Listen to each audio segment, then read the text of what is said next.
नमस्कार, मैं हूं रामजी मिश्रा और आप मुझे देख पा रहे हैं ध्वन्यालोक गुरुकुल की कक्षा में। ध्वन्यालोक गुरुकुल आपके लिए सेवारत है, प्रयासरत है कि आप संगीत को बड़े अच्छे से, आसानी से सीख सकें और अपने संगीत की दुनिया में बहुत आगे तक जा सकें। आज की कक्षा हारमोनियम लर्निंग पे है, तो हम हारमोनियम और उससे रिलेटेड बहुत सारी चीज़ों पर बात करेंगे और कुछ लेसन्स भी क्लियर करेंगे।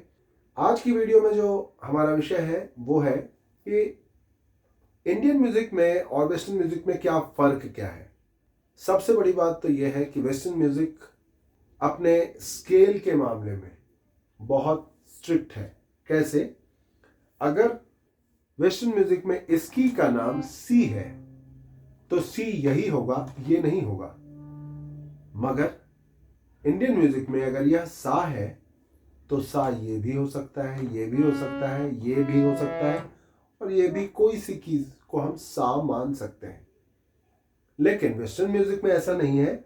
यह सी है तो यह सी नहीं हो सकता, इसे सी शार्प के हिसाब से इसकी नोटेशन बनानी पड़ेगी। यह डी है तो नोटेशन अगर हमने यहां से बजाई तो डी के हिसाब से हमें पूरे गाने की नोटेशन चेंज करनी पड़ेगी।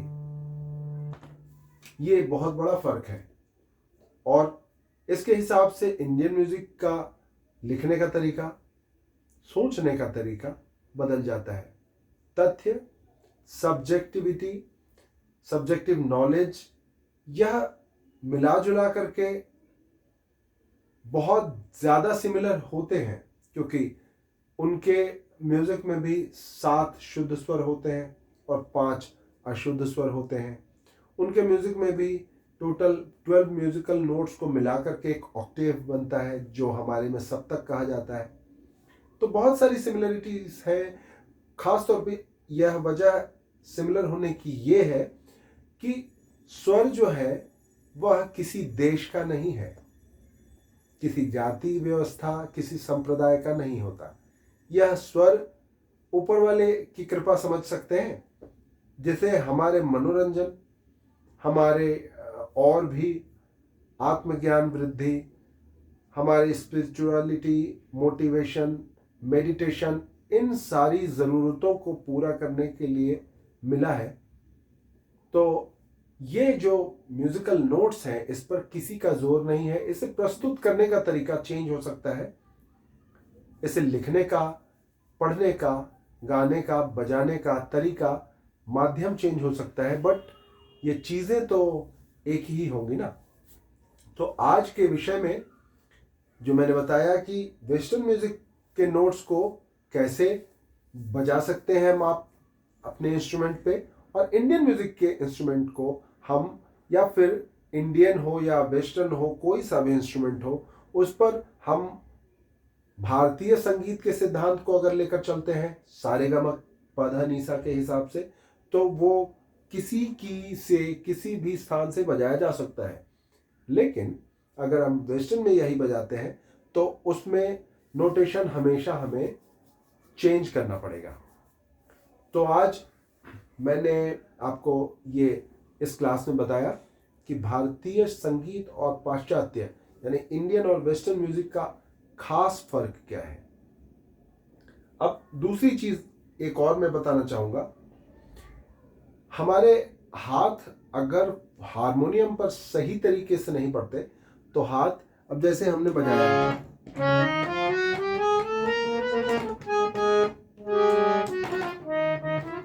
कुछ अगर अलग ढंग से हमने हाथ रखा तो हमारे हाथ में स्पीड नहीं आ पाती, क्योंकि अगर हम ऐसा कुछ बजाते हैं, जैसे कोई गाना हमने बजाया,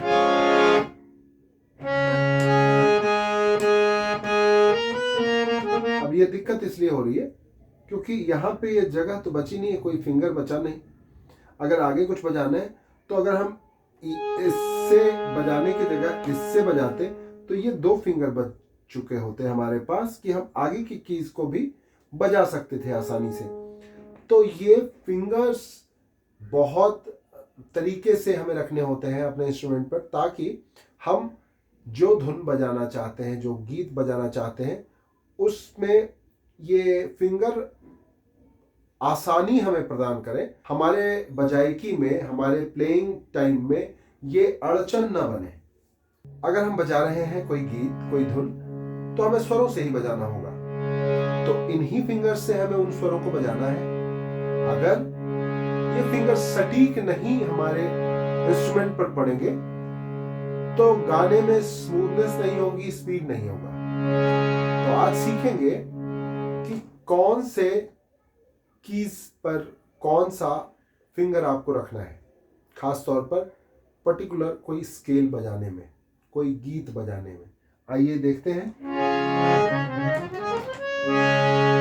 हमने पहले सफेद से, यानी कि ये नोट, और ये है पहला काला, तो पहले सफेद से सरगम बजाते हैं। तो उसमें हमें इस प्रकार हाथ रखना है, अपने फिंगर्स रखने हैं। सा पर अंगूठा, रे पर इंडेक्स फिंगर, ग पर मिडिल फिंगर, म पर थंब अगेन, प पर फर्स्ट फिंगर, ध पर मिडिल फिंगर, नी पर रिंग फिंगर और सा पर, तार सप्तक के सा पर लिटिल फिंगर। अब मैं आपको बता दूं, ये जो 5 फिंगर्स हैं, अगर आप राइट से हारमोनियम प्ले करना सीख रहे हैं या बजाते हैं तो, और लेफ्ट से बजाते हैं तो फिंगर नंबर्स एक ही होंगे। हाँ, बजाने का तरीका चेंज हो जाएगा, नंबर्स चेंज हो जाएंगे, लेकिन इनके नंबर जो हैं वो फिंगर नंबर्स दोनों हाथों में हर उंगली के हिसाब से एक जैसे ही होंगे। जैसे इसे नंबर 1 कहेंगे तो इसे भी नंबर 1 कहेंगे, इसे नंबर 2 कहेंगे तो इस हाथ में जो फर्स्ट फिंगर है उसको भी नंबर 2 कहेंगे, इसे नंबर 3 कहेंगे तो इस मिडिल फिंगर को भी हम थर्ड फिंगर ही कहेंगे, इसे 4 नंबर कहेंगे तो लेफ्ट हैंड का यह रिंग फिंगर भी 4th नंबर फिंगर ही कहा जाएगा। Right hand little finger 5th number होगा तो लेफ्ट हैंड का लिटिल फिंगर भी 5th नंबर, यानी कि नंबर 1 1 2 2 3 3 4 4 5 5 5 4 3 2 1 1 2 3 4 5।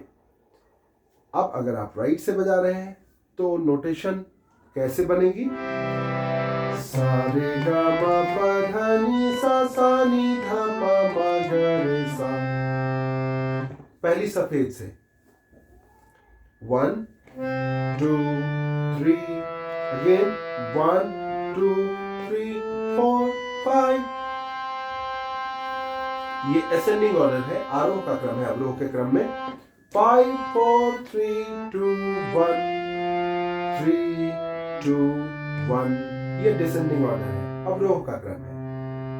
आगे की कक्षा में मैं बताने वाला हूं आपको कि इसी तरह बहुत सारे जो एक्सरसाइजेज हैं और हर एक कीज से कौन कौन से फिंगर्स को हम यूटिलाइज करेंगे, किस फिंगर्स के माध्यम से हम स्मूथली प्ले कर पाएंगे, ये अगली क्लास में मैं बताऊंगा। इस क्लास में इतना ही, मिलते हैं अगली कक्षा में, तब तक के लिए धन्यवाद और नमस्कार।